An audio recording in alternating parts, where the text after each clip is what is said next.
Greetings and welcome to Smartwatch Ticks. We're a YouTube channel on the web at smartwatchticks.com. SENBONO is back with their Max series. You remember we've looked at the Max 3 and 5. Well, today we're going to back up because they want you to see the Max 1 and 2. Now, hopefully you've already seen the review of the Max 1. Same exact box, same exact cover, but slightly different watch. We'll talk about that in a minute once we finish the unboxing to show you we've got the same 2-pin connector and the same manual that we showed you earlier, which I'm going to page through real quick again. Whoa, Chinese. No, I know you want the English version. That gives you some of the watch faces, some basic information on tethering to your phone. Freeze frame it if you need to and you want to read everything, or come back to this for reference. And then the last page there. So where do you get this puppy? Well, you got a couple of choices on the Max 2 now. The Max 2 is available directly from SENBONO, and you can pick it up from their website, and they're on sale right now. Or you can head over to Banggood. Banggood is carrying the Max 2 for SENBONO as well. And of course, if you've worked with them before, you already got account set up, might be a lot easier for you to do. As far as specs go for the Max 2, it really is identical to the Max 1. The operating system, everything else is the same. Bluetooth 5. Full touch screen, GloryFit tethering app, languages, you name it, same IP68, everything is supported, so nothing really different here. A little bit more information. They're saying a 45-day standby time if you don't use the watch extensively for biometrics. Of course, you can, as you'll see in the app, turn it on to be doing continuous things. But use time is 7 days and charging time is 2 hours when you have it in the active mode. Material is TPU. Well, actually, it's a leather on this one because it's using a bit of a leather band. Let's take a look at that. Here we go. The watch itself now, when we open it up, unlike the Max 1, this one can lay flat. It's got a different case design here that lets it swivel completely back, and it's using leather bands, so with a rubberized bottom. Okay, so it gets an interesting choice of what you would like. When you get the Max 2, you get this form of band, and the Max 1 you saw has the TPU with the holes in it. But the case is different. So I think you can mix and match them, but and you can put any kind of band you want on it. But this one, because of this design, when you put it on, it's hugging a little bit different to your arm. It loops down so that it can pull straight down nice and tight, but it isn't contoured to sit in that position all the time. All right, not going to belabor it. We got the same kind of thing. It's a round button here instead of a pill-shaped button, but the bottom button's the same. Same kind of anodized gunmetal case. You've got the diodes and sensors in the back. All of that's the same, the charging port and so forth. So let's run through really quickly. Again, take a look at the Max 1 review to see what all these things do, to notice that this is here, to take a look at all of the different pages. Now, I've got more data on this one because I've really worn it. 1435 steps. There's my heart rate. Blood pressure. I mentioned in the other video that we would actually take these readings for you so you can see what's involved when we do the review of the Max 2. Oh, got to get it on though first. The leather band, it doesn't have as many holes on it. It's not really sweat-proof, although it's rubberized with notches on the bottom side. So it's a different look. This is the dressy look. So we come over here. When you land on it, wow, it immediately jumps in and starts doing its thing. That was an error while I was bouncing all around. So as you can see, it's coming down as it's actually iterating to what my actual heart rate is. Blood pressure now. You saw it was a little blue button and then it went black. It immediately launched itself. Now, if I had had a previous reading in here, that reading would have shown on the screen for 2 seconds, maybe 1 second, and you'd know what your last reading was.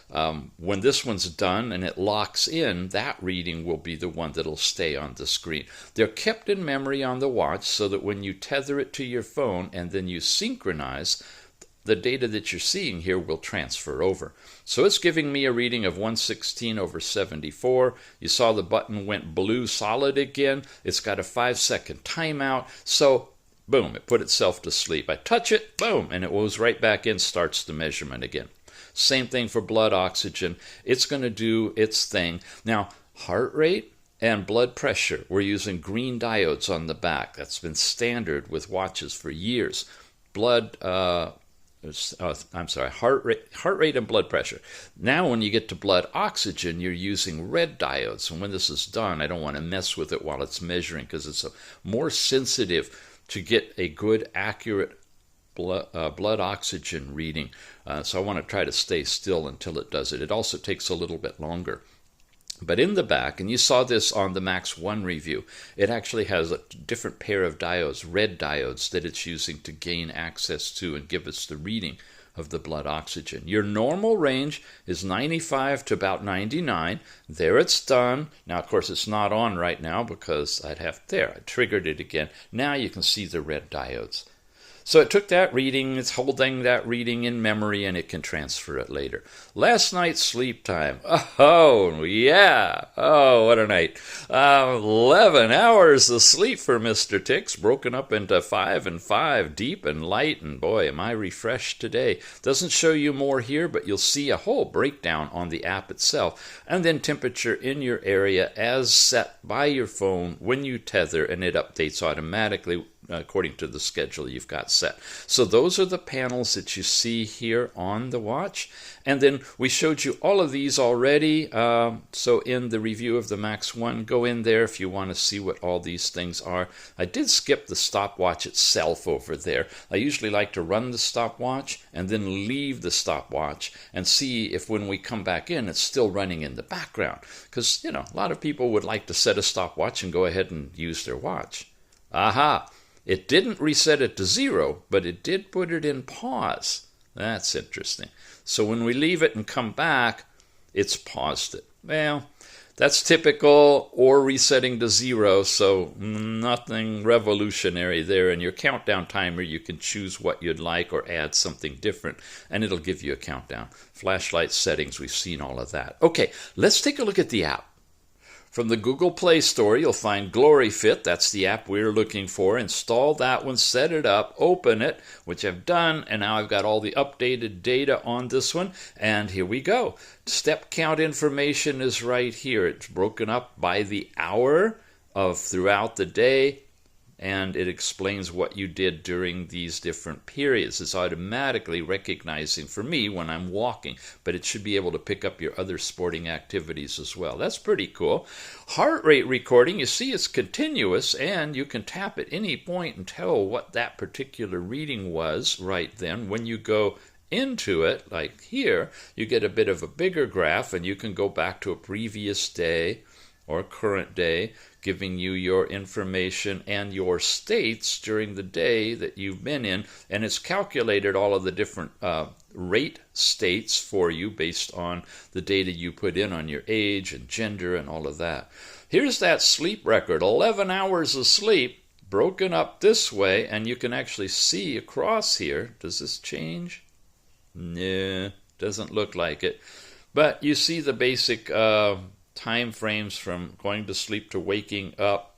This is the interval, and these are the exact times, and it gives you a sleep quality analysis. And of course you can get a weekly chart too, and a monthly chart, and summaries with that as well.